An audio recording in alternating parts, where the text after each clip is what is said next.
Welcome to the Reimagine podcast. Each week, give yourself 30 minutes and meet the people working hard to create the future of insurance today. Hi, this is Paul Tyler, and this summer, NASA Reimagine hosted the first annual RetireTech Forum. And Laura, who came? We had over 100 attendees representing industry decision makers, insurtechs, fintechs, and RetireTech startups that joined us not only in Hartford, Connecticut, but also virtually. So it was very exciting to see the group of individuals together. You know, it was indeed, and you organized, was it 6 panel discussions? Six, with over 25 speakers. That's right. And they took the stage at the forum and explored a number of very interesting issues, including sales and marketing, service and operations, product innovation, risk management, climate risk, and core advisor software. And today we will share our last panel session 6 on core advisor software. We call this Reshaping the Retirement Conversation with Better Advisor Software. Laura, who was there? What was said? Sure. We had some great speakers from Life Yield, Asset Map, Income Conductor, and Wealth 2K. And while there was a lot that was said, the things that really resonated with me is the focus on technology paired with education and motivation, and what that means for an increased share of the wallet, especially in the women holding, or, you know, one of the speakers talked about women are going to control 100% of the wealth assets in the future, and how that's the greatest opportunity the industry has seen. So more to come on that. But Paul, what resonated with you? Well, for me, it was more of a question to think about these platforms. Say, are these tools really about the math, or are they really about the discussions they prompt? And if it's a discussion, what are the words and the vernacular that will help people make right decisions or change what they're doing? I think it's I think today it'll be very difficult. Let me step back a little bit. I think in the next 5 years, it will be very tough to be an advisor in this business and address the complexity of the problems faced by your clients without using a pretty robust set of tools. And I think we have some of the leaders here who will share some really interesting perspectives on how those tools will be shaped in the years to come. All right, let's hit the tape. Yeah, well, everyone's getting wired. You think back, I think Bobby talked about fax machines, right? Who has fax machines, right, in this business? But I think back to one of my first jobs. This was at MetLife. We decided financial planning is the biggest thing. People actually need financial plans, and we were going to hire some people from American Express, put them in our organization. We're going to create a financial plan machine, and give us $800, and we're going to crank out this $500 plan. Kaplunk, right?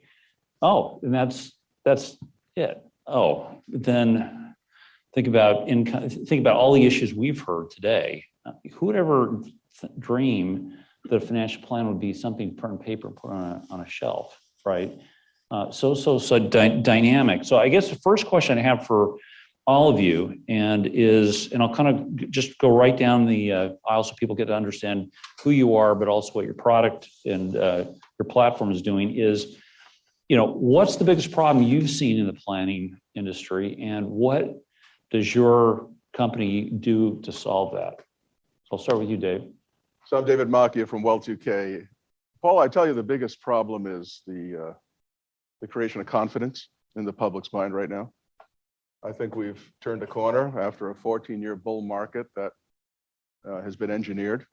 Advisors are suffering a different climate. It's going to be having a huge impact on people. So I think platforms that are being used by advisors on an everyday basis can do things to help instill confidence to the consumer through the advisor. That involves the intersection of technology and content. I think we have to develop content that helps people understand important issues and builds more confidence about their futures. Yeah. That's where I'm focused. David, thank you. Allison. Hi, I'm Allison Slesko with Asset Map, and this question actually speaks directly to our founder story. I'll keep it quick, but our CEO and founder, Adam Holt, was a financial advisor for many years with AXA Equitable, and he found that his clients just kind of weren't engaging in his process. They were becoming overwhelmed with all the charts and graphs and the long reports. So he created a visual platform to really get the clients involved in the process, that allowing them to make better decisions, understand what he was trying to explain, uncover opportunities for the advisor, the agent, and really kind of saw that as an issue, about 15 years ago, and thought I really need to get these clients to understand what I'm talking to them about in meetings.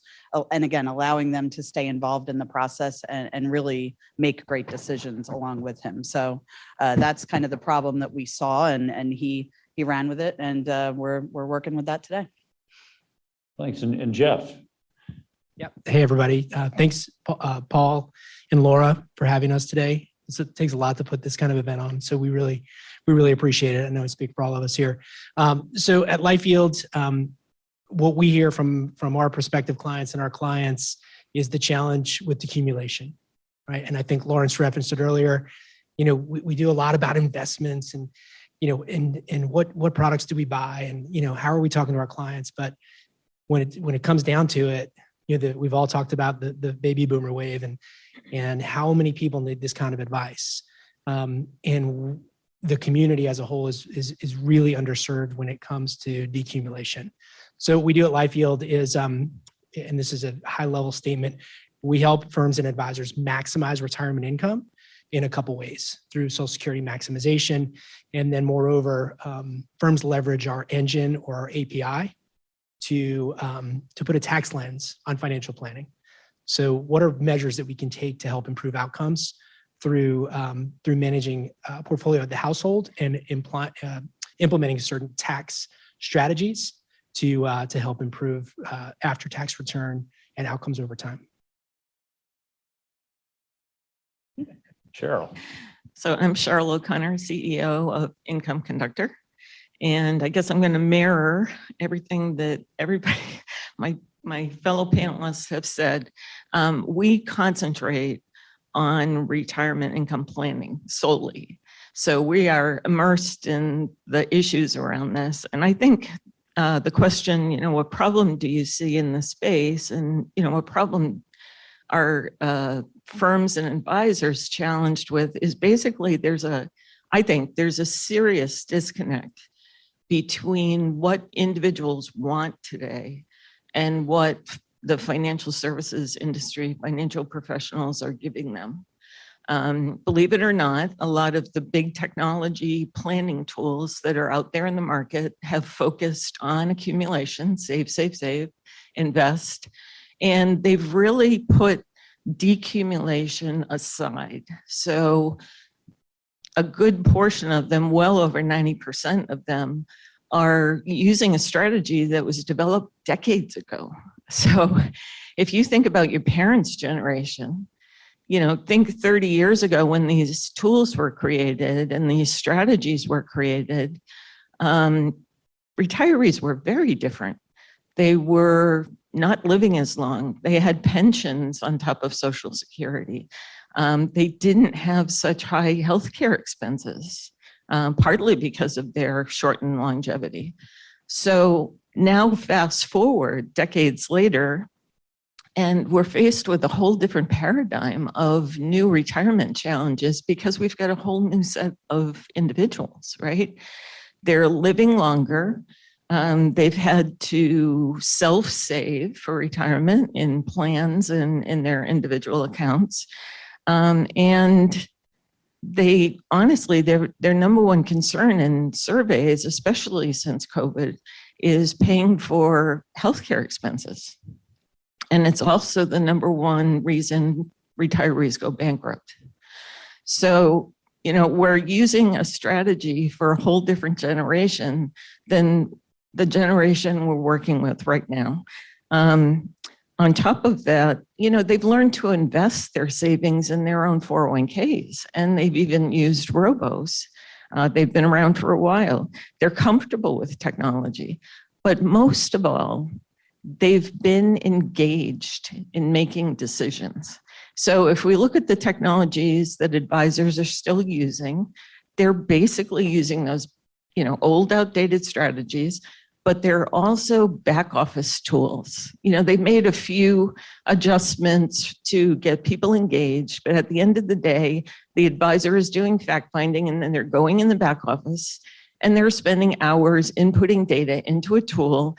And then really the extent of the client engagement is reviewing this 50, 60-page report that's full of financial jargon that they don't understand. And then at the end of the report, they're getting a probability. It's really an analysis, a probability of success. It's not a written plan, and that's what they want.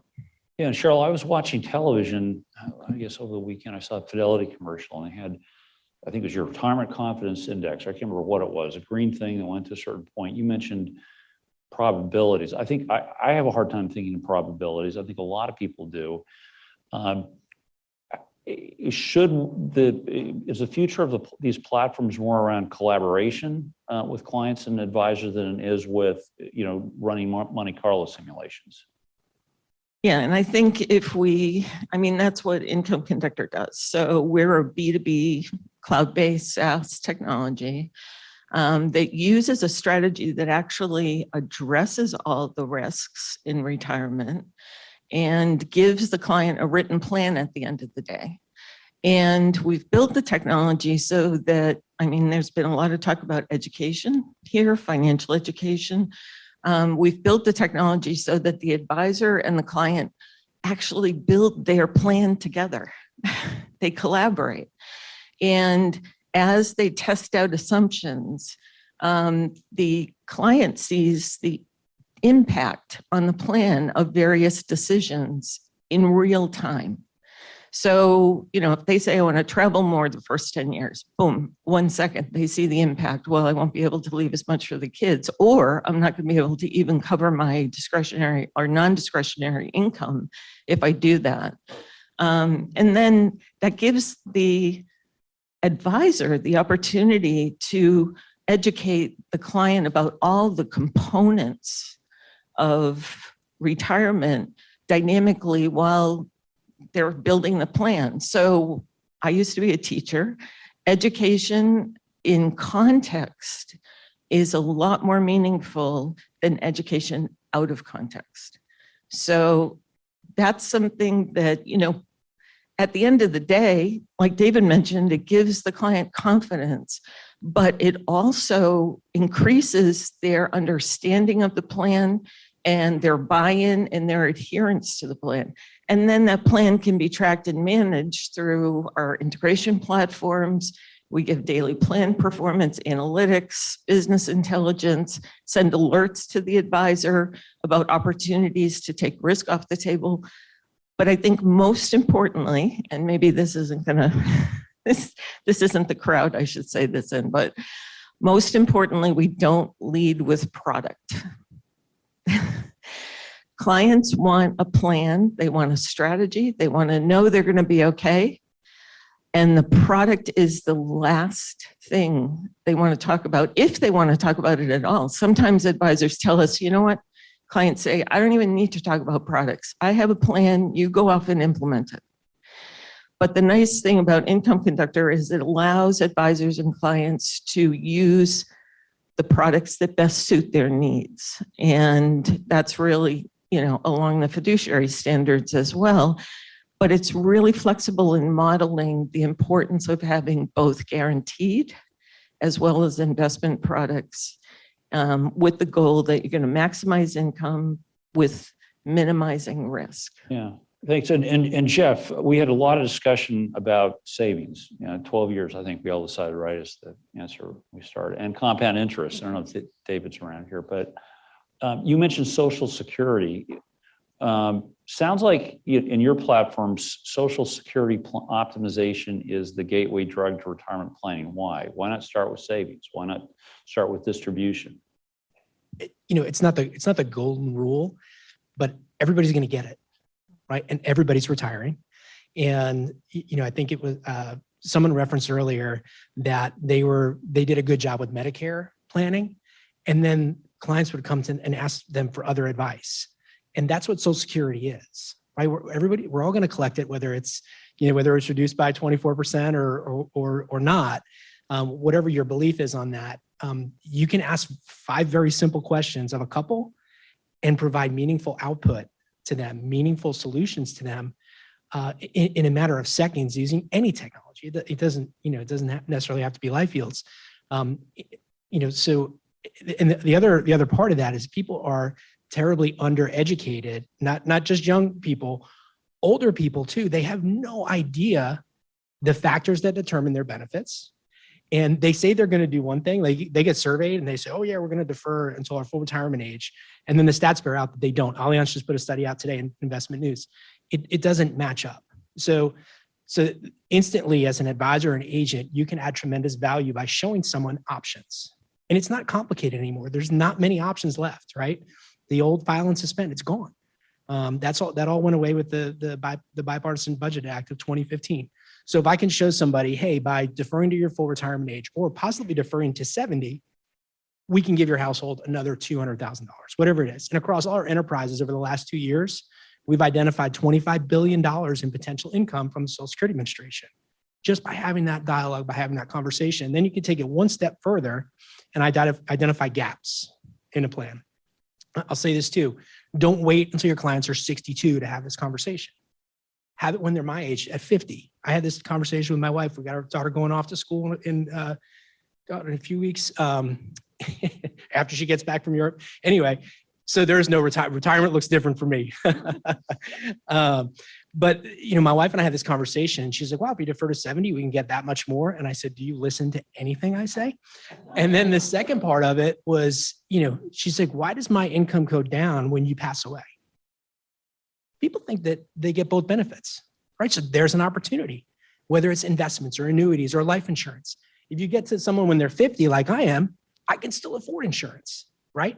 I didn't mention a product name, and we don't put a product name in our solution. We say, here's what you need. Here's the amount of insurance you need to cover this, to make sure that your wife, doesn't suffer any loss of spending, or bridging the gap, right? If someone defers to 70, and I know this is really simple, guys, but if you ask 5 simple questions, you show someone the value, and then say, hey, what are we going to do from 63 to 67? Yeah. Jeff, you talked about 3 things that I think are really key educational points to people that I just don't think they think about. One was income gap planning, the little things you can do with Social Security right now, and then what you said about kind of decoupling accumulation risk from distribution. Of that those are huge mistakes that people make, and just an educational standpoint. That's big. Our tool is terribly simple, and we partner with wholesalers who go out to advisors, and then we do client meetings. And I'm telling you, this is the gateway to retirement income. Mary Beth Franklin says it all the time. In every client meeting we did a series of client meetings with Franklin Templeton wholesalers and Merrill Lynch advisors. In every client meeting, after we showed them how to maximize Social Security, they said, okay, now what do we do? I mean, it's so simple. And then it's the gateway to a financial plan, right? To go with these folks. So, Allison, we're just living in such a visual world, right? Instagram, Yeah. Snapchat, TikTok. A picture, say picture's worth 1,000 words, worth 1,000 words. You have a great, you've got this great sort of one picture snapshot of a person's financial plan. Maybe sort of describe that to people, because we don't have it on screen, and how, if we are doing more and more planning via Zoom, via collaboration networks, how does that change how we should start to present our plans in a compelling fashion? Make people actually take action? Yeah, so we've actually, the advisors using Asset Map over the last, let's call it decade, a little bit more, have actually gone remote long before we heard the word COVID or coronavirus. I mean, our CEO, not to bring him up every round here, but he was a financial advisor for many years, and he was, I think, working in the office 2 days a week, meeting with his Florida clients from Pennsylvania, regularly over Zoom, over GoToWebinar, whatever product he was using. And the reason he was able to do that was he's like, if these clients are in Florida half the year, I don't want to miss out on an opportunity to talk to them about something important. And we're talking in like 2009 when nobody was meeting with clients virtually. And his clients ate it up. It did not matter how old they were. It did not matter their net worth. They thought, wow, this is so efficient. I don't have to drive to your office. You don't have to come to my house. And because to your point, Paul, we have a very visual platform where you can pop up one screen and have a discussion about life insurance, annuities, investments, Social Security, current income, future income, business interests. You can get the business partner involved. And every single person that matters to that family financially can be popped up on a screen, enabling a conversation. Because, once you see something visually about your life as a client, what do you want to do?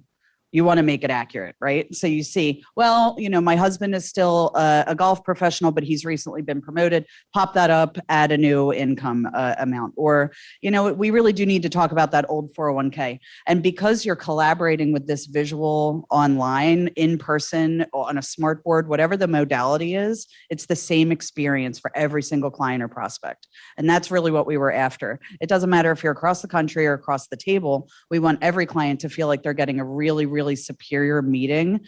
Everyone's time is valuable. And because, again, those items are up on a screen and the client is talking to you about them and you're giving advice, it gives the advisor permission to talk about anything that matters to that client because it's a very open conversation. And the visuals just make everybody feel comfortable. And you're able to kind of, instead of saying, well, I don't really get it, it's just a lot of words and numbers, you're able to see that visual. And I urge you all to just check out asset-map.com because you'll see immediately the layout is just phenomenal for a conversation with your clients and prospects. And David, talk to us, who is the constrained investor and how does your platform make a person feel less constrained? Sure. Let me start at the beginning. The constrained investor is a framework that helps advisors better assess the needs of clients. Basically what it says is you get to retirement with money, which is great, but the amount of money is not necessarily high compared to the level of income that's required to fund, let's say, a minimally acceptable lifestyle. Well, who is that? That's virtually all the boomer women. That's most people who get to retirement with savings. It's a lot of people, right? Now, it doesn't mean that you have a small balance. You could have $200,000, you could have 12 million. I was at an advisor group meeting, which is one of my clients. They told me a story about a constrained investor case, $20.6 million. And you're constrained because you want to live on, $150,000 a month. You're constrained, right? So the point is, when you're constrained, you need a special kind of income strategy. The first priority must be to mitigate risks which can reduce or completely consume your income. This is a really big issue for our industry. You have to protect against timing risk, and you have to protect against longevity risk. Now think about what I just said, which is absolutely accurate. And over there, the $5 trillion RIA community, which doesn't address either risk. It's a real problem for millions of people because those clients who are looking at the RIA community to develop their wealth, grow their money, and that's great in a fiduciary manner, that's fine. They get to retirement, they need to have income, and all of a sudden, it's like you're dealing with people who don't even understand the very beginning of the basics of how to do this. So this is a problem for the industry that has to be figured out. And one of the things that I get very frustrated with is this difficult tension between the asset management community and the people who love insurance. Put me in that camp. I love insurance. And I also say, though, because I understand income planning, you must have asset management as part of a plan, and you must have protection as part of a plan. But on that side of the equation, all they see is growth, asset management. So I learned in 2005, because I was one of the founders of the nonprofit Retirement Income Industry Association. which was the first group that emerged in the industry that studied this issue of retirement income planning. And they said, we need a view across the business silos. We need to have asset management and we need to have insurance to develop solutions that really serve the American public. So this is something I'm working on. Now add to this one more thing. Women. Women are going to control virtually 100% of the wealth assets within 6 years. What do women do that men don't? Aside from being smarter and biologically superior, they live longer, right? So now you take what I just talked about and you make it that much more extreme. This should be the greatest annuity sales opportunity that the industry has ever seen by far. And we have a lot of work to do. The problem is communications based. We have to change perceptions. We have to educate advisors who don't accept annuities. We have to make women understand that they need a different kind of income plan. We have to put risk mitigation first, and we have to do it quick. It's a lot to do. And all of us can play a role in making that happen. So I'm sorry to get on the soapbox. Love it. I We can't love help it. We love it. Keep the LinkedIn dialogue going here. So 2 weeks ago, a number of us were out of this Medicare conference, Medicarians, like Las Vegas. I'm going to Las Vegas, talk about Medicare. Ashley was out here. Mark was there. Let's see. Galia, I don't know if Galia, she's not here, but there she is. Yeah, we were out there and we met with one of our friends who's a VC who just raised, or Doug Roth, $100 million, only chump change, right? Chump change. His thesis is that the next big thing in InsurTech will be digitally enhanced wholesalers, agents, advisors. Okay. I guess question number one is he thinks this is the next thing. It's not going to be people coming online doing it themselves. It's going to be agents who are advisors and agencies who are more effective. Let's kind of go down the road. I know the answer to the first question. A, do you believe that? And B, if you look broadly along sort of the whole class of platforms that you all represent, what's the biggest opportunity? Client retention, client satisfaction, agency efficiency? David, I'll start with you. Again, I go back to the issue of confidence. I think technology can only take us so far. We have to combine technology with content. I'm a big believer in video content. I think we need to educate people on all of these issues that have been discussed. Video can do it. Delivering the video in companion with, say, interactive tools that can help people understand and become better educated. I think it's the combination of these things. It's about education and it's about motivation. And it's about building confidence. So do you think I have, at the end of the day, more, if I do what you're saying, do I have more clients? Do I have more assets under management? You have more clients in the absolute.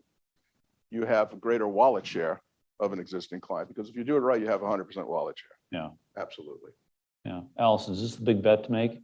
I am so lucky to talk to advisors and agents, really multiple a week. And I hear a lot of the same problem, and it really relates to this question. The problem is I have all of these great clients. I have 200 clients. It doesn't matter how many, it depends on the firm. I have all of these clients, and a subset of them I run full financial planning for. I really get in the weeds with them. I do deep planning. I feel like I'm not giving certain clients enough attention. They've purchased a product or two. I keep in touch with them when I can. I send them a statement every year, whatever the cadence is. But I feel like I can't give them the attention they deserve or the advice that they deserve. And what AssetMap allows these advisors to do is, I don't want to call it speed planning, but sometimes we do. Get ready for a meeting in 15 minutes. Really get the most relevant information. Let a client know whether they're a brand new client just getting started in their careers, if they're on track for things like education planning or retirement, without it taking 6 hours, because the stats are 20, 30, 40%. I put in my advanced financial planning tool, which we kind of see as a back office tool a lot of times. But what do I do with the rest of these people who really need my advice? And that's where AssetMap really comes in. It's the ability to take on more clients, but really give them the benefit of the advice that they deserve. And that's what we say. Okay, Jeff, would you co-invest? Yeah, I'll take a different route here. I'll look at it from a distributor's point of view, because we work with asset managers and insurance companies. And I'm partial because I am a former wholesaler. And when I was just in the street, Hartford Leaders wholesaler, that shows you how old I am. Wachovia had developed, and now I'm even getting older. Wachovia had developed, and the name escapes me. They this awful financial planning tool. Does anybody remember what that was called? I remember. It was, what was, so my mentor, the guy who taught me how to wholesale, he said, you need to learn how to use this software, because when you go out to meet your advisors, they need your help. Right. And it's like knowing how to work the systems, how to find cash at Morgan Stanley or whatever it is. So the most successful wholesalers that we work with are ones that embrace technology. And it's just like everything else we talked about today. It's not one thing, right? It's not just the technology. I'm not just going to be a digital wholesaler, right? And work from my desk all the time. It's going to be that combination of technology and human interaction and human advice that makes all the difference. I've got a guy out on the West Coast who talks about Social Security, and he's like, you talk about a soapbox. He's on a soapbox. He created an email template that Franklin Templeton is using for all their wholesalers. Here's the 5 questions you need to answer. Let's run a case. How can I help you? And he crushes it. So the most successful wholesalers would be the ones and distributors and asset managers that embrace technology and don't just talk about it. They put it into practice, and they provide their wholesalers with the tools they need to be successful, which at the end of the day, everybody in this room knows they'll be able to distribute more of whatever they're distributing. And Cheryl, before and after, I mean, where's the impact of advisors you see jump on your platform and others? Yeah, so I've worked with advisors. I started an asset management firm and built a TAMP. We worked with advisors all over the country.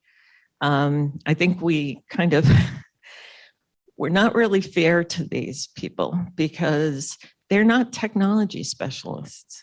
All right. They're really good relationship people. They love what they do. They love to work with people and help them. They don't want to spend hours learning a tool or in, a week training often, even if it's a nice place.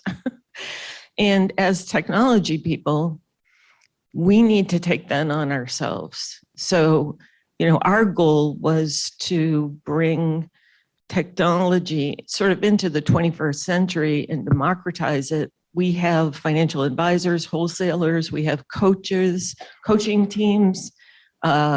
We work with LPL and Marsh & McClellan. Their coaching teams use our software with plan participants in 20, 30 meetings to create and very, very minimal training. It's very powerful software, but it's extremely intuitive. So that's on us as technologists. We just can't say, listen, wholesaler, you've been in the business 30 years using a pad and a pencil, and now you have to switch over to this more complex app. Yeah. We need to make things simple for business people to do business successfully. And the other thing we need to do is, again, it's the 21st century. We've got APIs and tons of platforms that integrate data and all this data available. One of our most successful enhancements recently was our data integration with HealthView services. So we're pulling in personalized longevity projections, healthcare expense projections, including out-of-pocket, and Social Security optimization and other strategies into the plan creation editor where we're seeing all that data interacts. Yeah. So we should, as technologists, be consuming as much data into our application to result in, first of all, an intuitive app, but also a very powerful and reliable app. Right. Well, I'm going to just pretend I'm back in law school here. I'm going to call on a couple of people, Denny and Mike Kalin. Denny, from your perspective, I mean, you've got probably you work with every segment in the industry: carriers, wholesalers, agency managers, agents. For if you were on their advisor, if you were on one of their advisory boards, what do you think that the biggest opportunity is, like in the next 2 years, to get adoption inside your value chain, and what are the biggest obstacles here? Talk about a loaded question. Language. Yeah, tell us more. So we talked about it earlier. You got the investment community and you have the insurance community, and it's like Spanish and English. You know, it's different vocabulary. You know, like I can go to an investment, or I can go to an insurance agent and I can talk about lifetime income or mitigate, you know, or providing income, no losses. But if I go to an investment person and I talk about an annuity, you know, their eyes glass over and they kind of start checking their watch and looking at things. But if I start talking about mitigation of risk or separating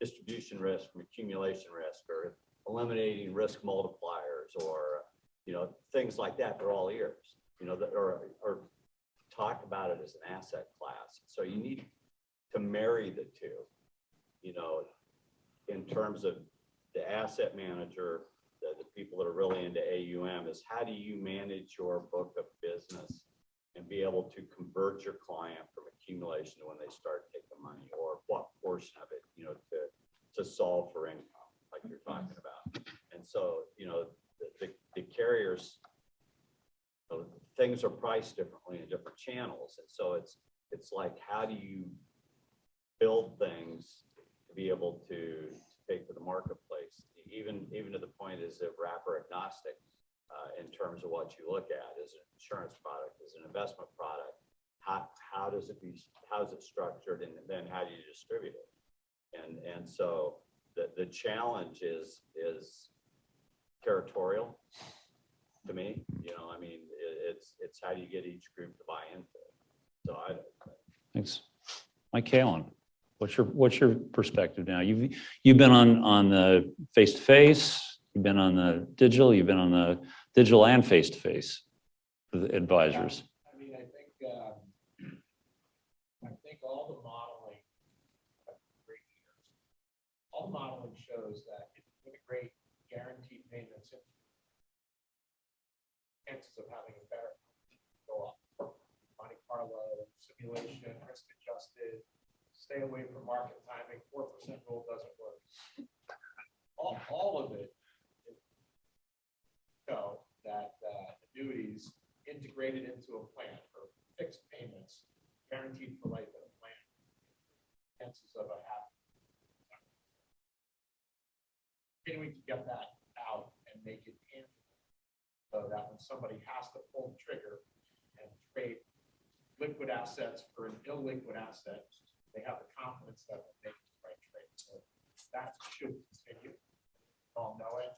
Advisors know it. Most planners know it. I think the structural things about fiduciary rule, licensing, compensation structures, which are all barriers, scorekeeping, how RIAs get to call themselves fiduciary because they charge a fee. We all know that's like another fallacy. That does not guarantee you get objective advice just because they charges a fee. So that's another thing that we have to look at. But the thing that I'm really curious about is whether our industry could ever get. So what commoditized mutual funds was the information is available real time. You know your unit values, they're updated real time. Everywhere you want to find your mutual fund, you can find it in a account, or you can go to some third party. So I think our products, because we don't have that transparency, still in the carrier silo, where we have to share the values with you. We can batch process it overnight or maybe a week old, so it gets footnoted. Product still isn't real time, even though we make parts of it real time. But I still want to think about whether DTC or any of the pipes that share our product values can make the product as real as a mutual fund. And then I think maybe if there's like a tipping point out there that, hey, that product is here just the same way you look at your QQQ, there's your income for life. Can I second that? Our advisors often implement at least 50% of the client's savings in the plan to guaranteed products. Yeah. And we have a pretty powerful integration platform. We also have an open architecture plat that we use. And the question always comes down to, can I link my products in? And our answer is, well, yes, no. I mean, if they're on Plaid or not, but also how often do they send evaluation? How often do they update what that, annuity? Yeah. Where it is real time as an industry. Yeah. That's a That'd be great. And people want it. Advisors want it and individuals want it. You're injecting another risk, and that is the technological risk. You saw Jeopardy, IBM Watson beat Jeopardy. You could have explainable AI, which is evolving. You could have causal AI, which is the next big hot thing. Which, it's not data fitting AI, it is actually giving causes. But in the end, I mean, I'm quite sure there's an AI machine out there that'll pass your CFA exam and get certified. But you still have a fiduciary responsibility to your clients. Why do you miss that? Yeah. Go ahead, David. So something, first of all, I haven't talked about any of my products, and if anyone's interested, just go to well2k.com, call me up, I'll give you a demo, it'll blow your mind. Yeah, by the way, we'll send out links to everybody's. But I want to talk company here. about this, men. So we have another problem we have to think about. With women taking control of the wealth assets, how would you describe an industry where 7 out of 10 of its current customers reject the industry? That's what happens when a male spouse dies. The widow fires the male advisor 7 out of 10 times. This is a problem that we all have to come together on and help the male advisor be better. Because the male advisor, over the course of the marriage, is talking at the man, ignoring the woman, and alienating her. So the industry needs to open up where the male advisor is bringing on, female people that he's training in the industry, so that younger female advisor there that, hey, maybe I would want to listen to. yeah, well, It's just about, considering the woman a rightful participant at the table. so, but we need to bring more female advisors into the business, but it's hard to do it quickly. And we need to bring minority advisors into the business, and it's hard to do it quickly. So what we have to do in the meantime is coach men to be better advisors to women. So I'm very focused on that issue. I think that is a problem that must be addressed. And remember, there's 86% of the advisor population is male. So it's something that's going to impact the industry negatively if we don't fix it. And we don't have a lot of time to fix it. We have to fix it over the next couple of years, actually. Yeah. So to the extent that you're talking to male advisors all the time, talk about this conversation. Talk about 70% of the advisors being fired. We're doing it. We've recently introduced the first platform for retirement income that's built for boomer women, discreetly for women. And it includes female-led coaching of male advisors because they have to be better than they are today. Yeah. Well, listen, thanks so much. We'll send out links to all companies who get a chance to see and learn more about the platforms. Thank you very much. Thanks for your time. Thanks for listening. Thanks for listening. If you enjoyed the show, please rate and recommend us on iTunes, Stitcher, Overcast, or wherever you get your podcasts. You can also get more great information about this company and other great startups at imagine.nfg.com.